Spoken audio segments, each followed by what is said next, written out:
तेजी से विधायक मंत्री बने केसरकर जी की सफलता में रुकावटें आने की संभावना। नमस्ते, मैं एस्ट्रोगुरुमा डॉक्टर ज्योति जोशी आप सभी ज्योतिष प्रेमी एवं अध्ययनकर्ताओं का हार्दिक स्वागत करती हूँ। हम देश और राज्य के सबसे चर्चित कुछ लोगों के राजनीतिक भविष्य का विश्लेषण करते आए हैं। आज के एपिसोड में भी हम एक ऐसे ही राजनीतिक शख्सियत की पत्रिका देखने वाले हैं। ये व्यक्ति यानी कोंकण प्रांत में उनकी राजनीति का प्रभाव है। वह कई सेवाभावी और शैक्षणिक संस्थाओं के माध्यम से जनता तक पहुँचे हैं। 1999 में उन्होंने पहली बार सिंधुदुर्ग जिले के सावंतवाड़ी विधानसभा क्षेत्र में से चुनाव लड़े और निर्वाचित हुए। इसके बाद वे लगातार 3 बार कोंकण क्षेत्र में निर्वाचित हुए। 2014 में उन्होंने गृह, वित्त, ग्रामीण विकास राज्य मंत्री के रूप में कार्य किया। वर्तमान में वह राज्य के स्कूल शिक्षा मंत्री हैं। शिंदे गुट के साथ रहने के कारण वह पहली सूची में ही मंत्री बने थे। राजनीति में तेजी से आगे बढ़ने वाले केसर जी के राजनीतिक जीवन में खासकर 2024 के चुनाव में ग्रहों की स्थिति कैसी होगी, यह हम उनकी पत्रिका के अध्ययन से देखने वाले हैं। तो इस वीडियो को अंत तक जरूर देखें।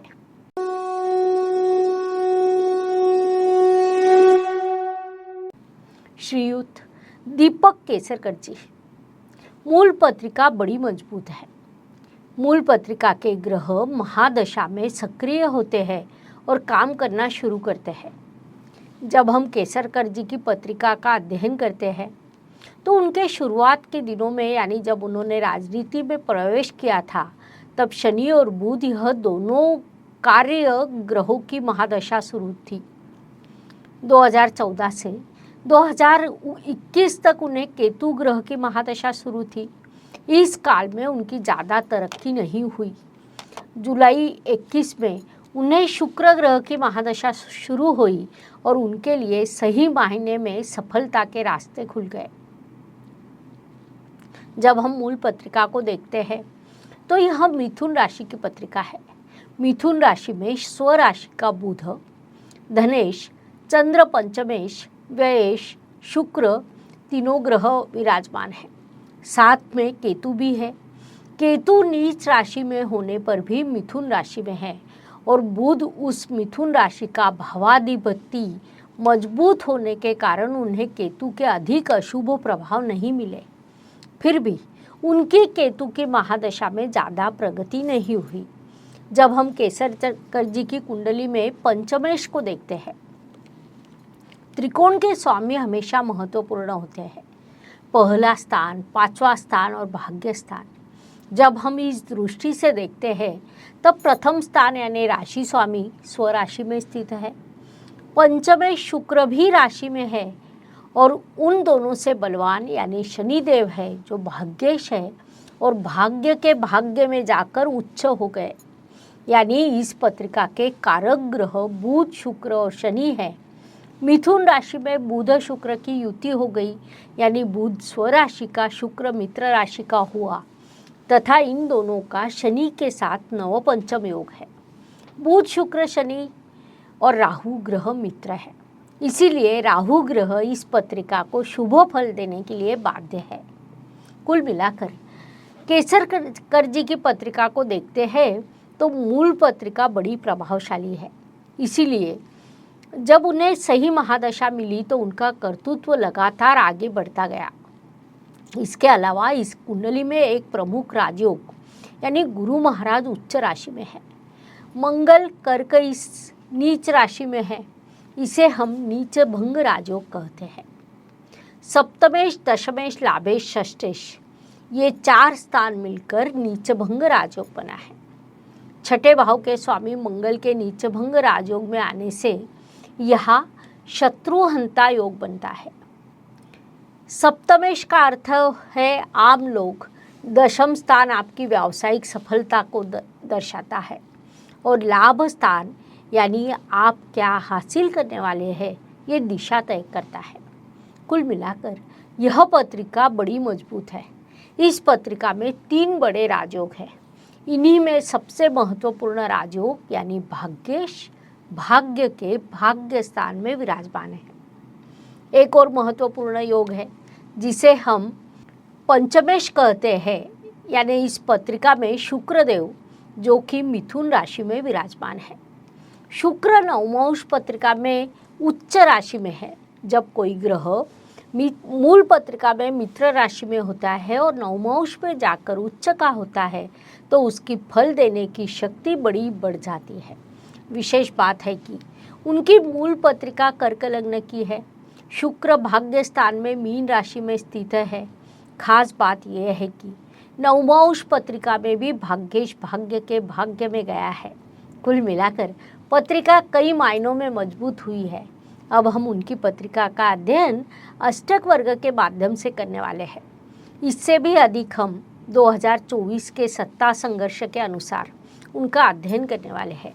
इनकी मूल पत्रिका में ग्रह बहुत प्रभावशाली है, लेकिन हम अध्ययन करेंगे कि 2024 में विशेष रूप से मई माह में जून के पहले सप्ताह में गोचर और महादशा कैसी रहेगी। केसर जी के पत्रिका का विश्लेषण शुरू करने से पहले अगर आप इस YouTube चैनल पर नए हैं और आपने अभी तक चैनल को सब्सक्राइब नहीं किया है तो इसे सब्सक्राइब जरूर करें। अपने दोस्तों और रिश्तेदारों के साथ YouTube चॅनल को शेअर करें। सर्व ज्योतिष प्रेमी आणि अभ्यासकांसाठी एक परिपूर्ण ज्योतिष बनण्याची सुवर्ण संधी चालून आली आहे। ज्योतिष महासंमेलन दिनांक 11 आणि 12 जून 2023 रोजी पुण्यातल्या पावनभूमीत हॉटेल प्रेसिडेंट प्रभात रोड इथे हे महाअधिवेशन होत आहे। या अधिवेशनात सहभागी होण्यासाठी आपल्याला आधी नाव नोंदणी करावी लागेल। त्यासाठी शुल्क आहे केवळ 1800 रुपये। विशेष प्रतिनिधी किंवा समिती सदस्य म्हणून नाव नोंदणीसाठी अनुक्रमे 4100 आणि 2500 रुपये शुल्क असेल। अशा सदस्यांचा होईल मान्यवरांच्या हस्ते शाल, श्रीफळ आणि स्मृतिचिन्ह देऊन सन्मान। सर्वांसाठी असेल चहा, नाश्ता, भोजन, हाय टी। मग उशीर कशाला? 9850098688 या नंबरवर फोनपे, जीपे करून आपली नोंदणी निश्चित करा आणि महाअधिवेशनात सहभागी व्हा। नोंदणीसाठी पुन्हा एकदा नंबर सांगते 9850098688। अधिक माहिती तुम्हाला डिस्क्रिप्शन बॉक्स में उपलब्ध असेल। यदि हम अष्टक वर्ग में ग्रहों के राजा रवि पर विचार करें तो केसरकर जी की मूल कुंडली में रवि कर्क राशि में है। रवि ने कर्क राशि को 4 बिंदु प्रदान किए। इसे हम साधारण अच्छे बिंदु कहते हैं। गोचर को देखें तो रवि का गोचर मेष राशि से जारी रहेगा और लगभग वहाँ 5 बिंदु है जो बेहद शुभ कहे जा सकते हैं। खास कर 15-16 तारीख के बाद रवि ग्रह वृषभ राशि में गोचर करेगा और वहाँ 6 बिंदु प्राप्त है। रवि अर्थात सत्ता, अधिकार, इन सब दृष्टि से केसरकर जी की कुंडली को देखा जाए तो मई 2024 में उन्हें रवि ग्रह से भरपूर सहयोग मिलेगा। इसके बाद चंद्रमा के बारे में विचार करते हैं तो चंद्रमा उनकी कुंडली में मिथुन राशि में है, जहां सामान्य 4 बिंदु मिले हैं। चुनाव और परिणाम की तारीख के बाद चंद्रमा का बेहतर अध्ययन किया जा सकता है। इसके बाद महत्वपूर्ण ग्रह यानी मंगल, जो मूल पत्रिका में कर्क राशि में स्थित है, वहाँ उन्होंने 3 बिंदु दिए हैं। राजनीति की दृष्टि से मंगल महत्वपूर्ण ग्रह होता है, अपितु यहाँ संकट के बादल छाए हैं। संकट ये है कि मई 2024 में मंगल मीन राशि में रहेगा और मंगल ने लगभग 0 बिंदु दिए हैं। इसीलिए जब हम एक राजनीतिक नेता के बारे में सोचते हैं और मंगल ग्रह उसके बैक ऑफिस के कर्मचारी उसकी टीम को देखते हैं, वही केसरकर जी को कार्यकर्ताओं से असहकार्य और भारी खतरा नजर आता है। वे जिन लोगों पर भरोसा करते हैं वे पीछे से काम नहीं करेंगे। यह चीज इनके लिए बड़ी नकारात्मक साबित होगी। इस पत्रिका को मंगल ग्रह कारक नहीं है। इसके अलावा महादशा की दृष्टि से सोचो तब महादशा शुक्र की शुरू है, इस कारण मंगल का महत्व कम है। इस ग्रह स्थिति के कारण सहकर्मियों से असहयोग और बैक ऑफिस से असहयोग उनके मामले में देखा जाता है। मंगल के बाद बुध आता है, जो अपनी मूल कुंडली में स्वराशि यानी मिथुन राशि का है। बुध का अर्थ होता है बोलने की कला, बुध का अर्थ होता है वाणी। एक राजनीतिज्ञ के लिए बुध ग्रह महत्वपूर्ण होता है, क्योंकि राजनीति में सफलता काफ़ी हद तक भाषण कला पर निर्भर करती है। भाषण की यह कला उनके लिए मौलिक है, क्योंकि उनकी मूल पत्रिका में बुध मिथुन राशि में है। उसने 6 बिंदु दिए हैं। गोचर की दृष्टि से देखा जाए तो मई 2024 में बुध का गोचर मीन राशि में प्रारंभ रहेगा और वहाँ सामान्य रूप से 4 बिंदु मिले हैं। लेकिन अगर चुनाव की तारीखें जून के पहले सप्ताह में जाती है तो स्थिति पूरी तरह बदल जाएगी। जून के पहले सप्ताह में बुध ग्रह का गोचर मेष राशि में जारी है। लगभग 6 बिंदु प्राप्त है। उन्हें बुध का पूरा सहयोग मिलेगा। बुध ग्रह उनकी पत्रिका में राशि स्वामी होने के कारण महत्वपूर्ण है। बुध के बाद जो ग्रह आता है तो वह गुरु महाराज है, जो अपनी मूल पत्रिका में कर्क राशि में उच्चक है। अष्टक वर्ग में 7 बिंदु प्राप्त है, जो काफ़ी मजबूत माने जाते हैं। जब हम गोचर के बारे में सोचते हैं तब चुनाव अवधि के दौरान गुरु ग्रह का गोचर वृषभ राशि में होगा और वहाँ गुरु ने 4 सामान्य बिंदु दिए हैं, यानी गुरु ग्रह भी इनकी ज़्यादा सहायता नहीं करेगा। गुरु का अर्थ है ज्ञान, गुरु का अर्थ है किसी विषय का गहन अध्ययन।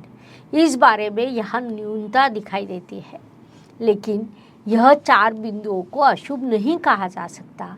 सभी सर्वसामान्य बिंदु है। केसरकर जी को शुक्र की महादशा होने के कारण शुक्र के बिंदु महत्वपूर्ण तय होंगे। ज्योतिष का अध्ययन तथा शास्त्र की शास्त्रीय तरीके से पढ़ाई करने के लिए मेरी 2 किताबें प्रकाशित हो चुकी है, उनका अवश्य लाभ लीजिए। जब हम शुक्र ग्रह के बारे में सोचते हैं तब शुक्र ग्रह उनकी मूल पत्रिका में मिथुन राशि में स्थित है, जहां उसने उत्कृष्ट 5 बिंदु दिए हैं।